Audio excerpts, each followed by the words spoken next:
And now, live from Level 5 Productions on the island of Milleronia, it's The Larry Miller Show.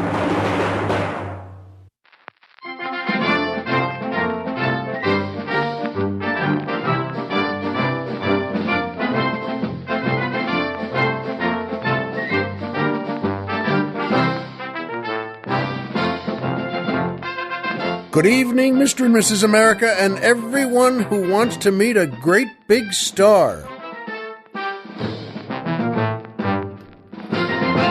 Hi, folks, and welcome back to the Larry Miller Show. I'm Larry Miller, but in a way, aren't we all? And it's a gorgeous day here on Milleronia. We're very happy here today. I think it's fair to say we're probably very happy here every day. But it's a good happiness. It's a real happiness. It's not based on my ordering everyone to be happy. Well, it is, in part. For a lot of our citizens, they know that I order them to be happy. But I think we've made a great island here on Milleronia, and they have a good reason to be happy. And part of it is that, it's a gorgeous day. It's a beautiful day, and, boy, oh boy, folks, it's the truth about that music, too. That orchestra makes me so happy, and our theme makes me feel great. I come in feeling great, and then I get even better when that music comes on. And, of course, that's the James Leroy Wilson Orchestra and the Cindy Strauss Dancers featuring boy tenor Jim Broderick asking the musical question, if autumn leaves, what stays? You and I do, Jim. You and I do. And I think that's a good question and a good answer to it, that all the seasons leave, folks. You know that. But I think that's why we love them. They leave, but we know they'll be back. And ironically, the leaves, so happens, stays on the ground. The leaves stay on the ground until you rake them up. And that's, Colonel Jeff had to do that. I had to do that. And that's a good house chore for boys about 9, 10, 13, 15. And so that I remember raking everything on our lawn and then loving the big pile because I could run up to it and jump right in. And jumping into a big pile of leaves is great fun. Well, when you're 9 years old. It's probably not great fun today for me. I don't think you want to do that as a grown-up, but I loved it as a kid. And you know what? Colonel Jeff was saying that this may not happen in sunny California, but in farm country back east where he grew up, Colonel Jeff said it turns out that autumn leaves was an all-day cleanup for him because they had so many trees on their land. He said it was like a toxic waste to clean up, and it took all day long. And that was no kidding work. That takes all day, and if it's hot out, you'll notice it. And so, you know what, Jim? I'm glad autumn leaves, but I'm even happier when it comes right back the next year. Plus, as I'm sure Jim knows, it's also a beautiful song. And there's a lot of raking here on Milleronia, too, because we have beautiful, beautiful trees. And even though it's on, my own island that I've bought and made here in the Pacific, never mind, I'm not going to tell you where.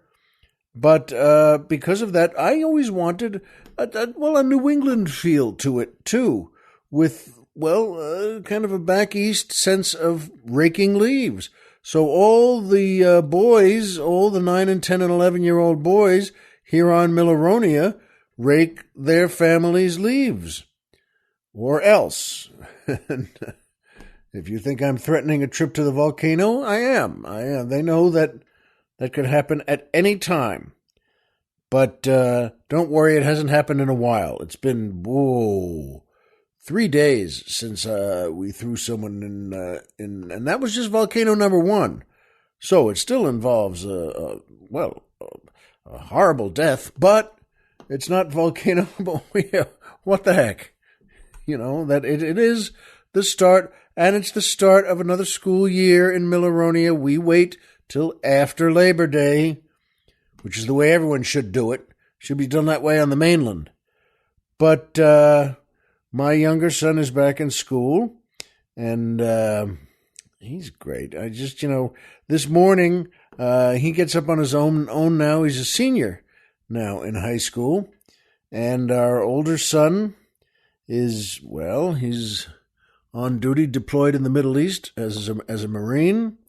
And for our younger son, though, I still make him breakfast. And this morning, we found out yesterday that the front door on our dryer is broken, that it couldn't open. We couldn't get it open.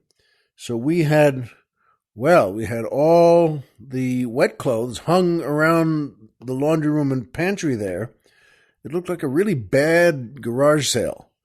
One of those sales where you're not selling anything, really. You could sell that easy chair that used to be comfortable, but when someone sits in it and realizes, well, the arms are broken, though, you're not going to be selling that right away. But, boy, I like it in the morning. So Tony came by, who was the man who was going to fix. We found out we needed a new latch. He came by early, by the way, which is great. Let's be honest. You really like it when someone comes by early. He was supposed to come by, between 9 and 11. But even on Milleronia, we have, the workmen, and we have our Labor Day. I'll tell you more about that later. But Tony did a good job, and he did it early. He was there around 8:15, and I'm up for things like that. I don't mean I support them. I mean, I'm up at that hour. I get up, about 10 to 7, 6:30, 10 to 7, and I'm the first one up. But I let one of the doggies out with me, and we go get the paper. And then we sit down here, and, we turn our computers on and see what's going on in the world. And by my favorite sponsors, Amazon and PayPal, and a little quick chat about my favorite book, which is my book. And you know what? Again, I have to tell you, Amazon is the greatest company in the world. For 3 reasons that no one else can do. Number one, you order whatever you want. Whatever you want. You don't have to ask them. You don't have to ask anyone else. You don't have to ask your wife, your parents, nobody. You just order whatever you want. Number 2, they already have it. This is amazing. They don't have to order it. They don't have to make it. They don't have to borrow it from someone. They have a warehouse that's a mile long and a mile wide and a mile high and a mile deep. It's just between us, actually. Entre nous, it's a touch less than a mile deep because they hit bedrock there. So you know what? It's in effect a mile each way, but they have that. It's unbelievable. And 3, you know what? They send us here at the show, me and Colonel Jeff. They send us a percentage of whatever you order. And that's pretty good because we can take that money, and we do, and we put it right in our money box, which we're saving for our next big fancy fried chicken dinner and 2 drinks beforehand in a different place. And yes, as usual, we might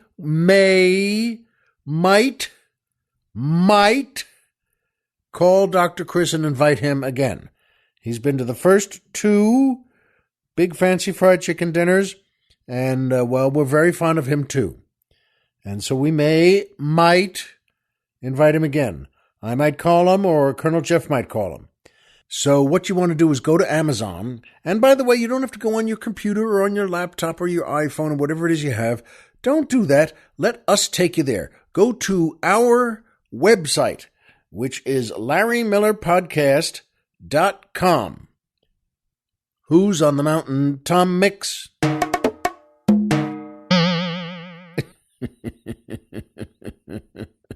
So it just goes to show you all this still exists in the future when they have sounds like that.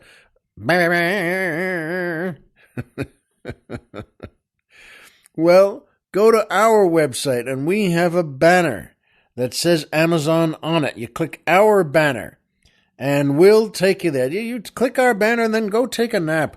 lay yourself down in the big easy chair, the big lazy boy, whatever you have there in the den, and you don't have to turn on the TV. Don't do anything. Just lay yourself down, put a magazine over your face, and lean back and have a great nap.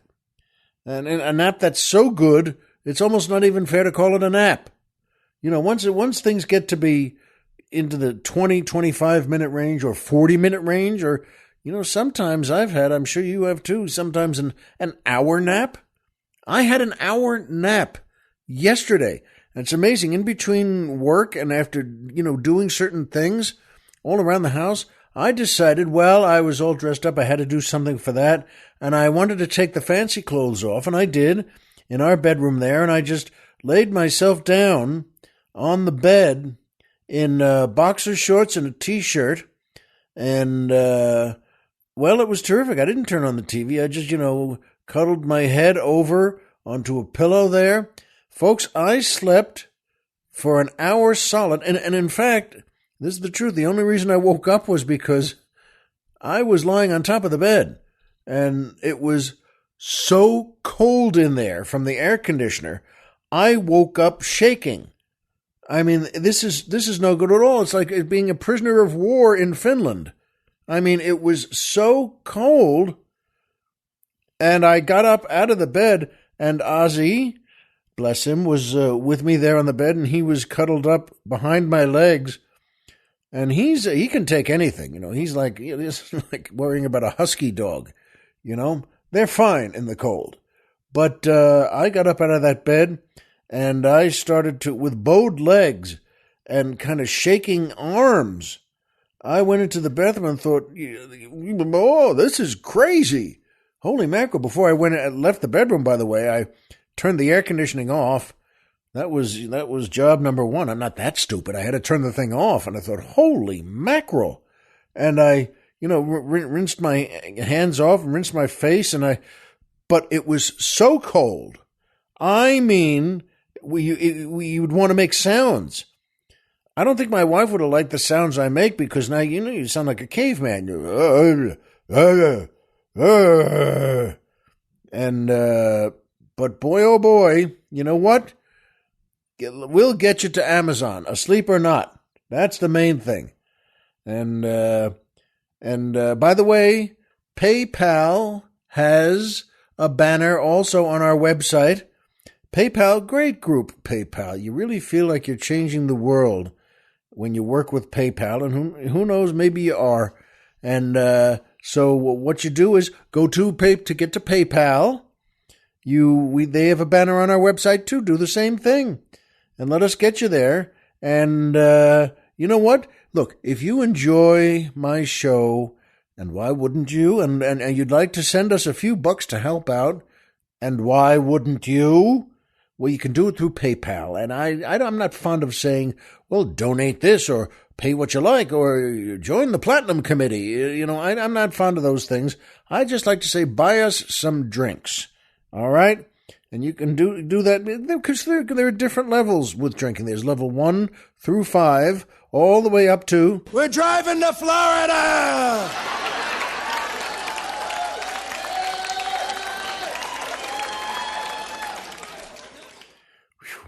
That audience sounds a little chilly, too.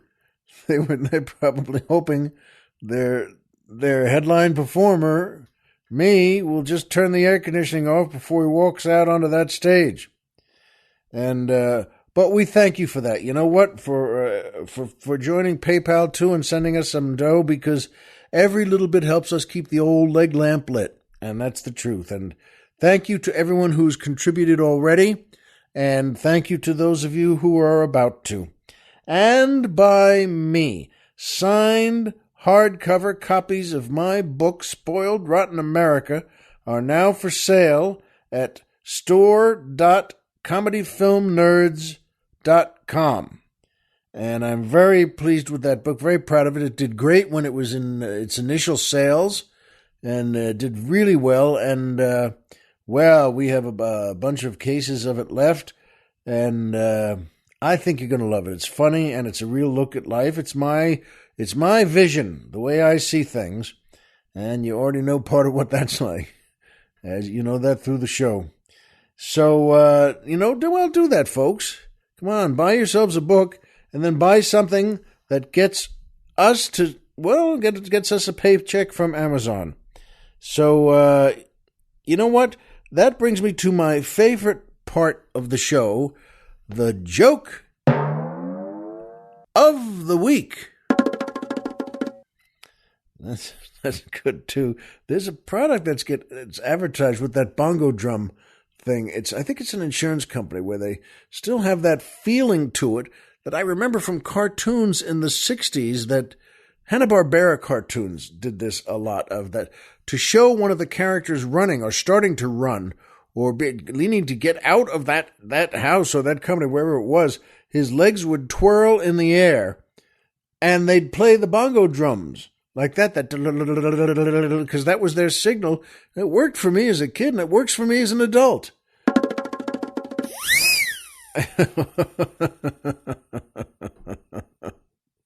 That's right. First of all, I agree with both those sounds. I love the way Colonel Jeff thinks. And at any rate, we like this joke, and we hope you do too, and feel like passing it along to, well, your loved ones or your friends. There's a young woman who returns home, and it's a nice home in a nice part of the outer reach of the city there, where they're all families just like hers. It's an Irish neighborhood, and they're all just like her family. And she's been away 5 years. 5 years. And she just came back by surprise, and she walks in, and her father is sitting there, and in the living room. He says, "Good Lord, where have you been? 5 years you've been gone, and it really broke your mother's heart. What's wrong with you? You never called, you never wrote. We had no idea what was happening for you. We didn't know whether you were still alive." And she says, "I'm sorry, Daddy. You know what? Oh, it's been just such an interesting time, such a crazy time now." And he says, "Well, so you're okay. And what have you been doing?" And she said, "Well, to be honest, I've been a prostitute." And he stiffens up and just gets mad. "A prostitute?" He says, "Get out of this house now, you shameless harlot. You're a sinner. You're a disgrace to this Catholic family." And she says, "Oh, okay, Daddy, whatever you want. Well, before I go, I just wanted to show Mom this luxurious fur coat for her, and the deed to a 10-room mansion, and a $2 million savings certificate. And for my little brother, I got him this gold Rolex. And for you, Daddy, a sparkling new Mercedes convertible. It's parked outside, plus a full membership in the new country club." And her father says, "Wait a second. What did you say you had become?" And she says, "A prostitute." And he says, "Oh, you scared me half to death, girl. I thought you said you'd become a Protestant. Oh, come here and give your old dad a hug." I couldn't even not laugh at the end. Colonel Jeff and I thought, well, that's a good silly joke. He's wants to either change his mind there. She's brought some really nice gifts. Well, never mind how she got them. At that point, you know what? Whoa, those are great gifts. I love that last line. "Come here and give your old dad a hug." And that brings us to my second favorite part of the show, the Poetry Corner.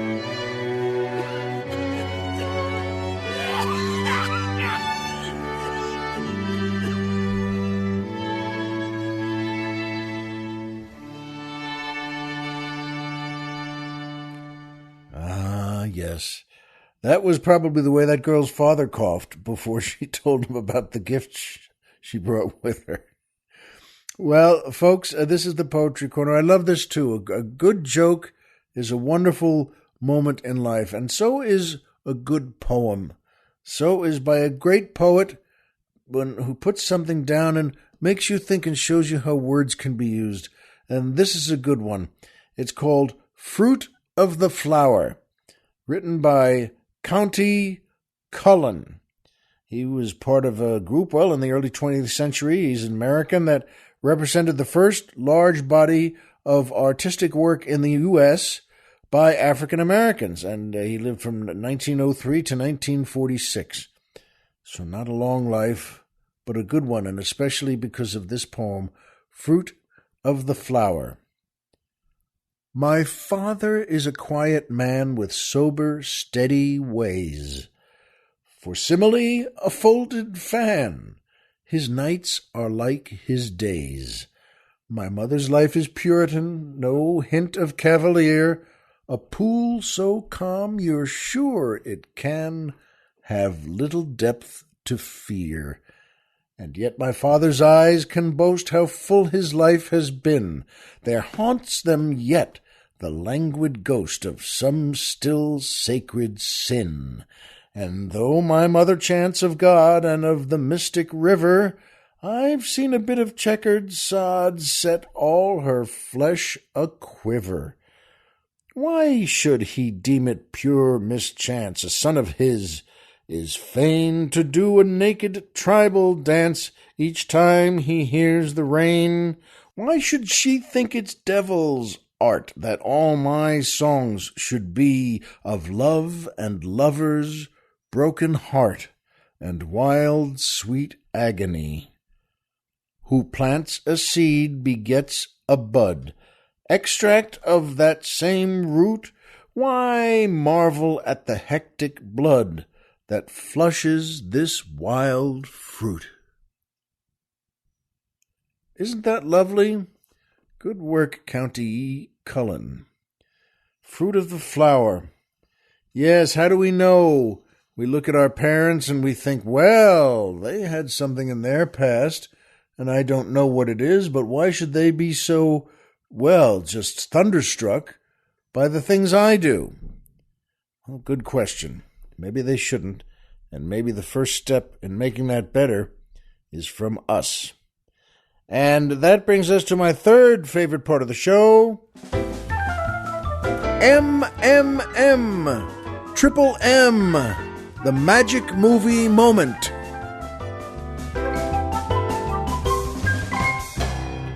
Still with the greatest piano note at the end.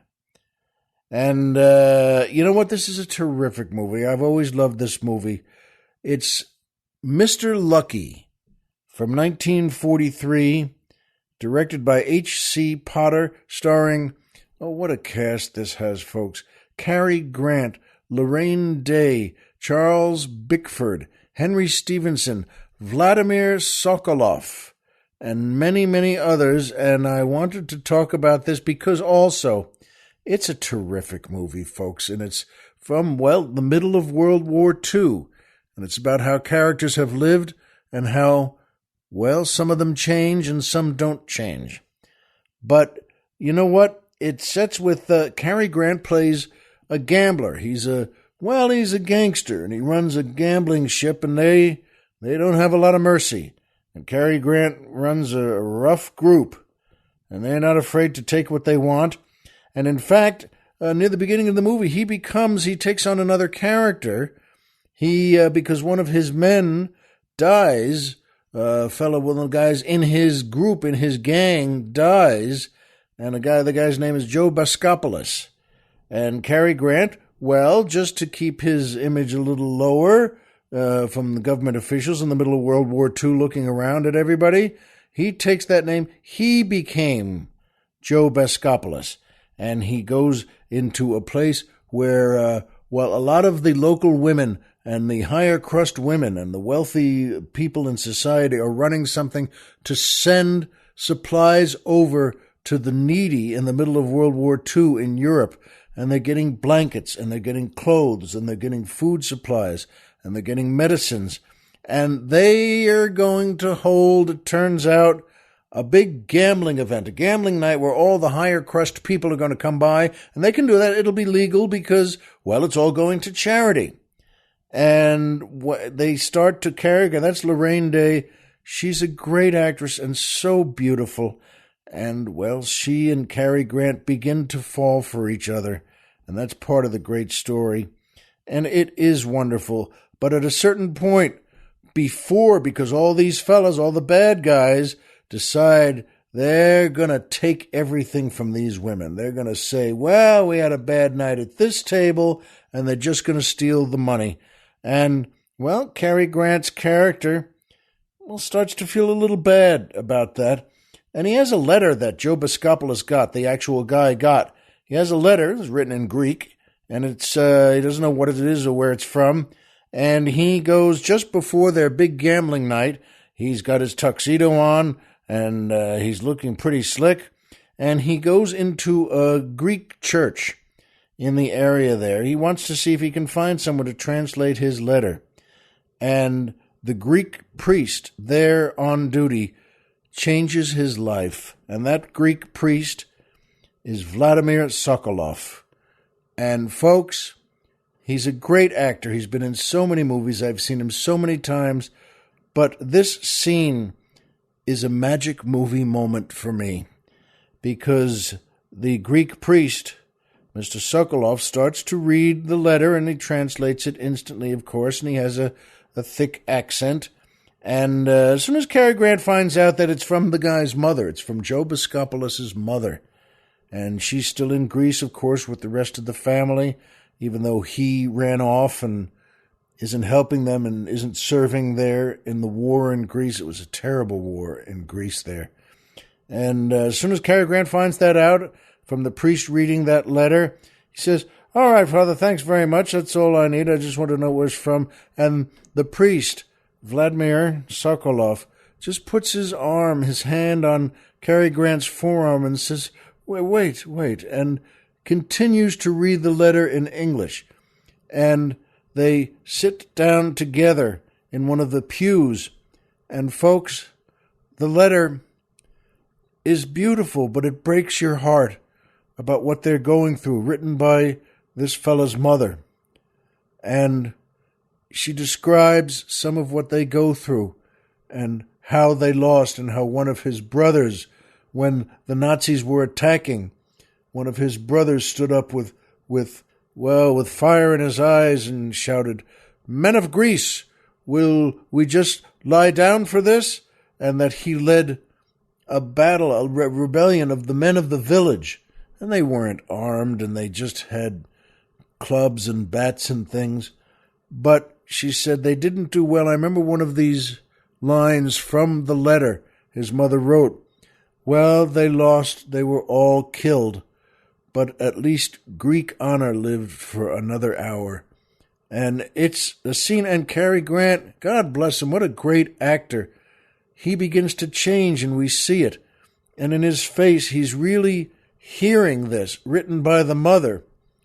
And at the end of the letter, he says to the priest, his face has changed. It's wonderful. They're sitting there, and he says to the priest, "Father, what can I do? What can we do to help?" And the priest just says, very with the same warmth, he says, "Let us pray." And that's a line you've heard in a lot of movies, but when he says it, folks, it's making me tingle now. He says it, and they get down, on their knees and fold their hands, and it's a wonderful scene. And then the rest of the movie goes on from there, and we see what happens. It's a great movie, folks. Mr. Lucky from 1943, starring Cary Grant, Lorraine Day, Charles Bickford, Henry Stevenson, and this great actor Vladimir Sokolov. I hope you love it, and I hope it becomes something that's it's full of magic movie moments. But that scene is one of them, and I hope you see it soon. And you know what? It made me think this is just a couple of days after Labor Day, and I began to think last night and this morning, what is Labor Day? I mean, what is it? I kind of know, but I don't know. I didn't know what it was from. I didn't know where it started. I didn't know what people do. And maybe you're the same way. We have it. It's once a year. And it's the first Monday in September. And I know that because I looked this up earlier. And when Colonel Jeff got here to the studio, I said, what do you know about Labor Day? And we talked about it a bit. And then I looked it up, and there was a Pullman strike. There was a fellow named Pullman, and he owned the Pullman train car company. Those were very big train cars, and this is in the 19th century. A lot of things start in the 19th century, I guess, in our country, and there was a Pullman strike. The workers went on strike in Chicago in 1894, and it was really spreading to other companies. There was nothing there. There were no organizations. And a month after it started, President Grover Cleveland, sent federal troops to Chicago to keep things calm. And Colonel Jeff and I were kind of laughing at that. Keep things calm? What did that mean in 1894? And, they had bayonets and bullets and billy clubs, all the federal troops. And, by the way, I always wondered what billy clubs were. I'll tell you after this because, the first, I might as well tell you now, the first recorded use of the term billy club. I looked this up too. And Colonel Jeff looked on his, and it was in 1848 and was in reference to a burglar's crowbar. And the first use of it as a policeman's club was in 1856. So, all right, a billy club. I always thought it was just one of those terms that becomes a slang that, this is the club you use to beat Billy, meaning every guy. Just using the name bully to refer to, everyone.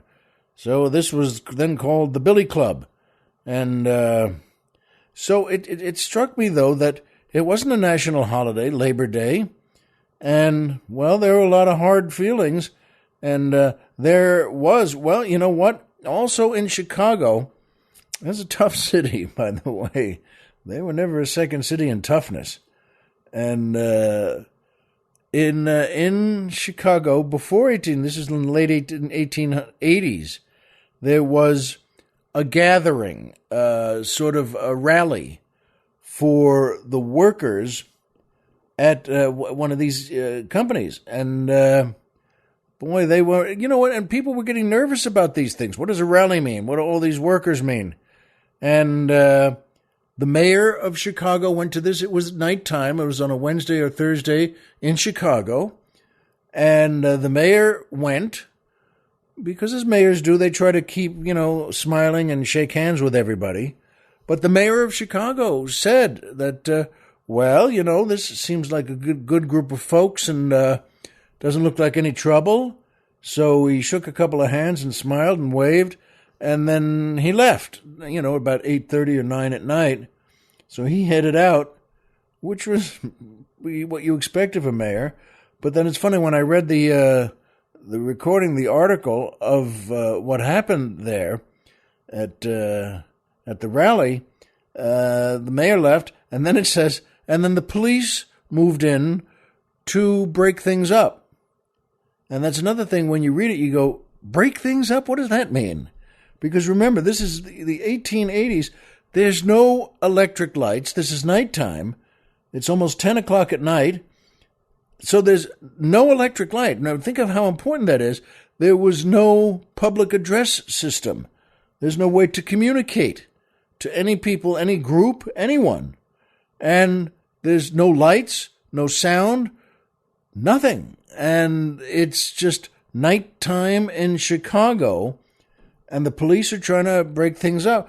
But break up what? I'm not even sure what their orders were or what they thought the mission was, to break things up, because the police were armed and had, billy clubs and had, bats and things and, all sorts of things.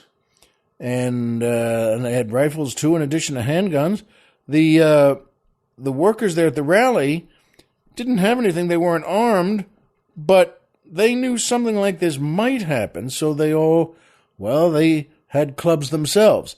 Plus, they had some handmade bombs that they could toss into, a crowd of people they didn't like.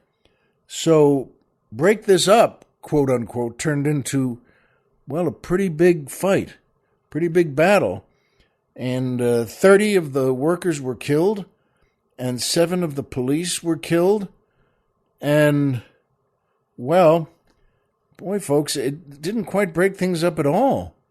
And you can imagine after that, at nighttime, once again, there's a factory there and people live in the area. There's no one around, no one to call, no telephones, nothing. And, that's where all of this started to be known as, because just a month or two after the 1894 rally, when I said President Cleveland sent in the troops, but Congress then also passed a bill saying that this day would be remembered and used as a rally point for working men, and that was, they decided it would always be on the first Monday in September, and that would be Labor Day. It wasn't a national holiday yet by a long stretch, and on Labor Day, for instance, in New York, they would have a rally down at City Hall. And, that grew because there were thousands of working men there who would go to that rally. And then as part of, this was earlier in the day, on Labor Day, and then as part of their tradition, they would all march up to Union Square in Manhattan, which is about 14th Street. And that's how it got named, Union Square. It was where the unions would go, and they could make speeches there. But once again, they didn't have public address systems, so they had to make those big, loud Abraham Lincoln at Gettysburg speeches, where you really have to project your voice. And, later on, another president, about 10, 20 years after that, then, it became a national holiday. One of the presidents decided to do that. And so what do we do, though? What do you and I do on Labor Day? And the answer is simple. Nothing. We do nothing. There are no rallies or parades or poems read or songs sung. Nothing I know of. I mean, there are no labor leaders making speeches because, a lot of people, most people in the audience wouldn't like it. They wouldn't think, this fellow leads his men to dig canals and canyons. They'd think, this so-and-so forced us to pay more taxes for the new school. So I don't think it would go that well for people, what people think. But I'd like to see more. I'd like to see something, I'd like to see something more popular than it is. Than, me and Colonel Jeff and lying around on Labor Day and, sleeping so that you wake up freezing in your underwear. But one of these days, maybe, folks. But that's what Labor Day was. And that's what it is now for us. And it's just 2 words, Labor Day.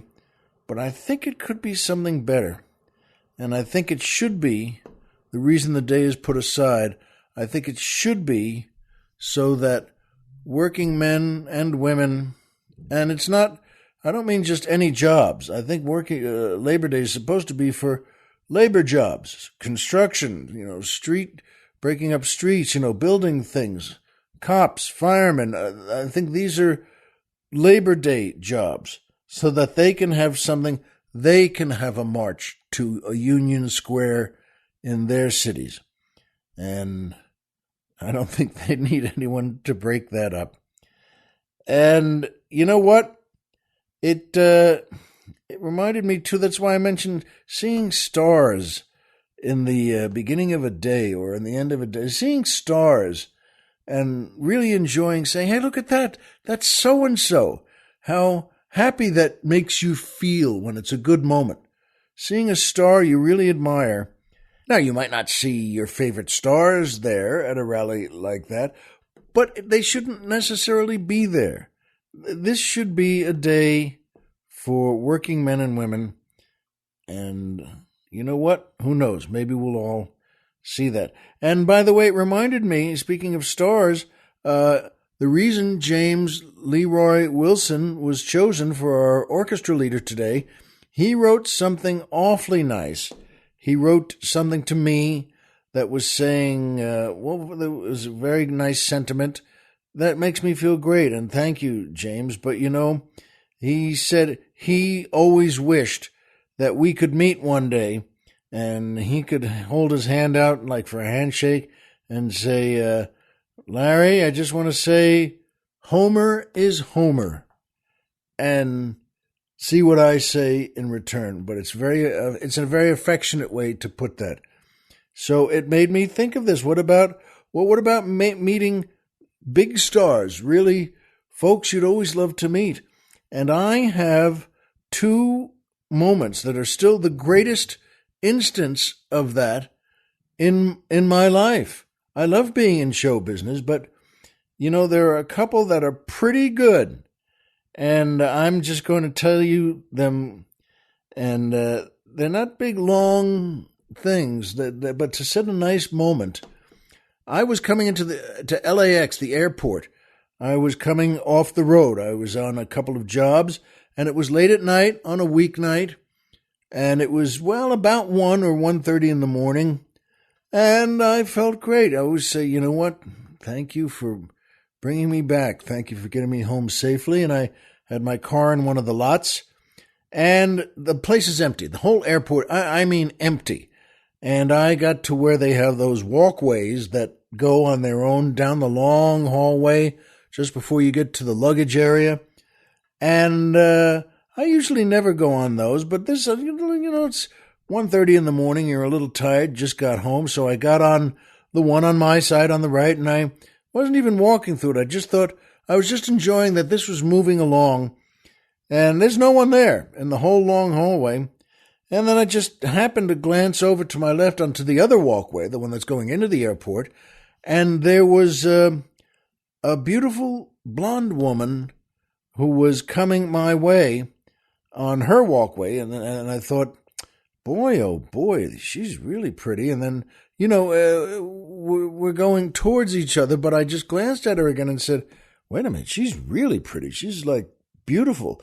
Not in some sort of fancy made-up way, but in a way I like much better. She was just looking great, fabulous looking, and long blonde hair, and wearing a sort of leather pants and a leather jacket, and had her bag in front of her on that walkway. And I thought, wait a minute, I recognized her. I thought, that's Patty Hansen.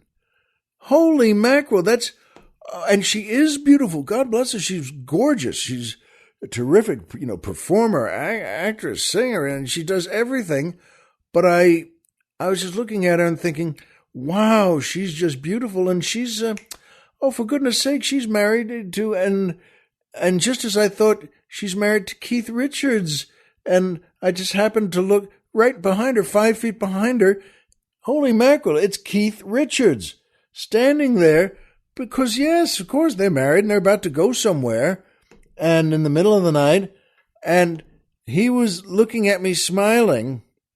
It was a great smile, and my mouth was kind of open. I thought, holy mackerel, that's Patty Hansen and Keith Richards. And so I just, was looking at him, and he was smiling at me, and then he just said, so remember, there's no one there. This is completely empty, this long hallway, and I'm going to the luggage and then going home, and he and Patty are going off, to some fabulous place. And so we're just kind of passing each other, and he's smiling at me, and he looks at me and says, how's your life, all right? And I said, yeah. I just smiled too and said, yeah. And he nodded and smiled again and said, all right. And well, I can't do an impression of him well, but I thought that was the coolest, neatest, warmest way to say hello. Here he is passing the other way, and to say to someone, how's your life? All right? And in that English way, how's your life? All right? And just to be able to say, yeah, which was the most honest thing I could say, just one word. And he said, with another smile, he said, all right. And then they just went their way, and I went mine. And I know it's one of those moments where you could say something, do something, jump over the rail, or just say, boy, I think you're great, or hey, I'm coming back from show business jobs too. And but you know what? It seemed to be a perfect moment just like that, and to take it the way it was given. And I think that's one of my two great meeting a great star stories. Well, it's not as if we really met, but just you can tell by just the way it worked, it was a good contact. And then he and his wife, Patty, just continued on their rotating, moving walkway, and I continued on mine. And there was nothing to say. I guess I could have said something else, but it seemed that was just about right. And the other story that's, well, similar in a way, I was on an airplane coming back from doing the David Letterman show in New York. So I was, of course, coming back from New York to Los Angeles. And it was a night flight. And I had done the show that afternoon. And I was sitting. Plus, when you work in TV or movies, they always get you a first-class seat. And that's pretty nice because, as you know, and as I hope you know, well, if I'm ever paying for a flight, I always get coach because I don't mind anyway. And it's, it's a big difference in price. A $300 or $400 flight in coach can be $2,500 in first class. But you always get a nice first-class seat, which is even better. As my friend Marsha Hamilton used to say, there's nothing more depressing than walking on a plane and turning right. But I was on that plane, and I went to go to the washroom up front there. And as I came out, I'm walking back, and I just happened to glance to my left, and Maureen O'Hara is sitting there on the plane in first class in her seat. And I said, holy mackerel to myself. She was on the aisle seat. And good Lord, Maureen O'Hara. And I kept going, went to my seat. And I know she's passed on. It was about 1.5 years or 2 years ago, roughly. And we talked about it on the show here. But, well, folks, I just loved everything she did. I was probably in love with her. Just a great actress in so many great movies. In The Quiet Man, How Green Was My Valley. Oh, good Lord, so many. The Hunchback of Notre Dame, I think, was her first movie with Charles Laughton as the Hunchback. Great, great movie. And she was great in it and gorgeous. Just crazy beautiful. So wonderfully pretty. And I went back to my seat and thought, wow, that's Maureen O'Hara. And by the way, and she looked gorgeous there. This is about 10, 12 years ago. And I was thinking of her, and I thought, you know what, how do I not just say hello? The Quiet Man is one of my and my wife's favorite movies, and it was with John Wayne and Victor McLaglen as Will Danaher, and she played his sister, Mary Kate Danaher. And I remembered reading somewhere that it was her favorite movie that she had made. It's a great movie. It's a John Ford movie. It's wonderful. And at any rate, I walked back to where her seat was, a little forward of that, a few feet forward, and just turned around. And she looked up, and I said, I'm sorry to bother you, but Mary Kate Danaher, you're still the prettiest girl in all of Ireland. And she smiled so warmly at me. She got such pleasure out of that. She smiled, and her eyes were smiling too. And I guess that's like the old song, When Irish Eyes Are Smiling. But I'll tell you what, folks, she was so beautiful, and she smiled and said, thank you.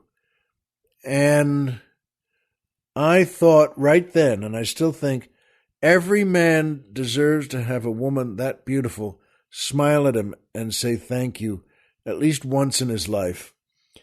And she smiled and said thank you. And that's the way I decided to say hello to her, not instead of saying, oh, Miss O'Hara, I love you, because that would have been nice too. But Mary Kate Danaher, you're still the prettiest girl in all of Ireland. And she smiled and said thank you. And I nodded and smiled and went back to my seat. And folks, walking back to my seat right then is still the hardest thing I've ever had to do in show business. I mean, I'm talking to someone I adore, and I wanted to say to her something of, hey, I was just on the David Letterman show last night, and I'm promoting a movie that I'm in, and I'm a comedian. I've been on the show many times as a comic, and I'm just heading home, and so that she could say, what? Oh, really? That's wonderful. But it just didn't seem, again, the right time or reason to start a longer conversation. I'm standing up in the aisle there. Well, maybe she would have liked that, but I just felt the thing to do was to take her smile and her thank you as it stood, nod and smile at her and go back to my seat. But, yeah, the rest of that flight, or as people were getting off the plane, there's always a great urge to just go over again and say, so where are you heading? I'm working at a nightclub this weekend. If you want to come, I'd love to get you tickets. And I guess I could have said that. I wonder how you folks feel, but I think maybe it was better just to smile and go back to my seat. And, well, that's what I know. You and I know the same things. Homer is Homer, and Pluto is a planet. So remember, folks, as always, if you walked out of bed today and had a job to go to and a home to come back to and someone there who cares about you, folks, the game's over and you've won. Thank you, Maureen, and thank you, Keith. We'll see you here next time.